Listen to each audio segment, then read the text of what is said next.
Like my little friend.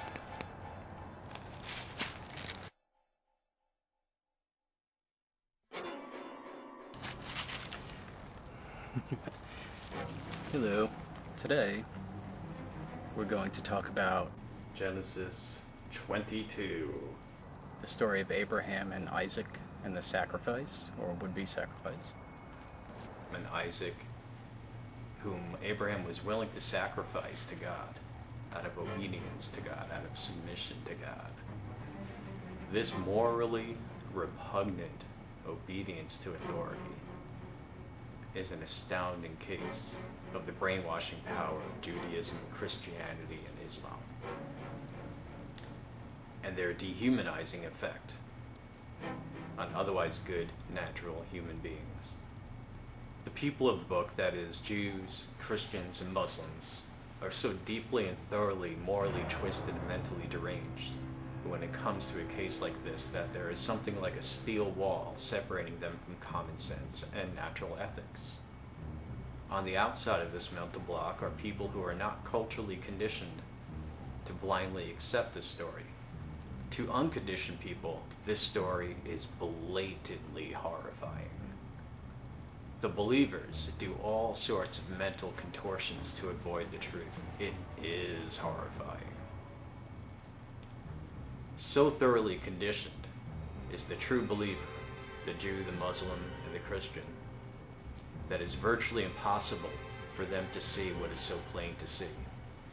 One is reminded of George Orwell's 1984, in which people are conditioned to believe that 2 + 2 = 5. Not to just agree, but to actually believe it. Do you remember writing in your diary that freedom is the freedom to say 2 and 2 make 4? Yes. How many fingers am I holding up, Winston? 4. And if the party says it is not 4 but 5, then how? 4. 1/8. How many? 1/9.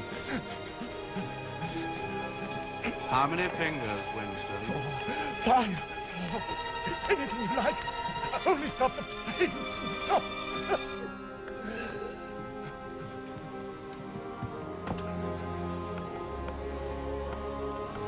Winston.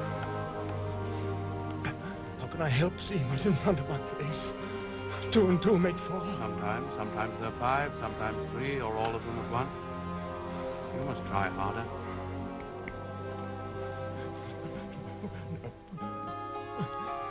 How many? I would see 5 if I could. I'm trying to see 5. You only wish me to think. No, you'll kill me if you do that again. 5, 6 fingers. In all honesty, I don't know. 3,000.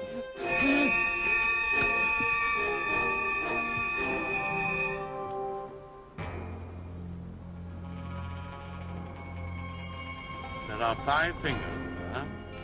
Do you see 5 fingers? Still?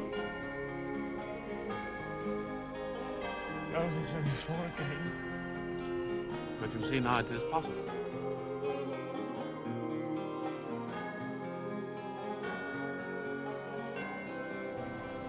When you take an objective look, you can see just how deeply conditioned one must be to embrace the story rather than to be repulsed by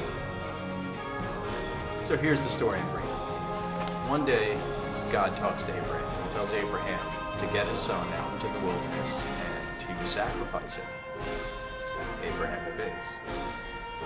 So Abraham and Isaac go off, with Isaac carrying the wood that he's going to be burned upon, the poor guy. Isaac doesn't know that his father's going to kill him. Abraham is pretty deceptive. He brings him out into the wilderness under false pretenses. And they get to the spot. Abraham binds Isaac and lays him on the altar. Pulls out a knife because he planned to kill him with the knife first and then burn his body afterwards. But at the last moment, an angel of God comes down, sent by God, stops Abraham from actually stabbing his son, and He says, hey, you passed the test. God just wanted to see if you would actually go through with this. And it turns out you're a sucker. You're an evil man. You're willing to submit to God rather than to do the right thing and to say no. You want to tell me what the that was? Now, because Abraham is so willing, so submissive to God, so willing to surrender to the will of God rather than to do the natural thing, which is to protect his own, God makes him the father of many, many nations and multiplies his seed so that it is like the number of stars in the sky or grains of sand on the beach. It is this point of the Old Testament that is seen as sort of a common root of Judaism, Christianity, and Islam, and it's also seen as sort of the beginning of a sort of covenant between mankind and God. It is sort of a defining moment. I would argue that it is because that this particular story is taken as the kind of relationship that a believer should have with Yahweh, Jehovah, Allah, whatever you want to call it. It really shows just how sick the root of this tree really is.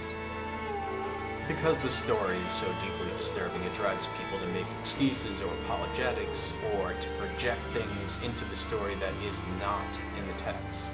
People imagine what Abraham may have felt or what he may have thought about the situation or what he intended to do or what he didn't intend to do. Some people commonly claim, oh, Abraham trusted in the Lord and he knew that God would not have made him do it.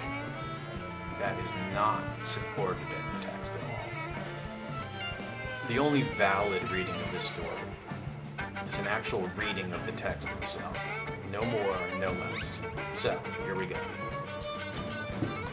Like my little brain. So Genesis 22. Hey, I can't read. Okay, I'll turn this around then. Genesis 22. And it came to pass after these things that God did tempt Abraham, and said unto him, Abraham, and he said, Behold, here I am.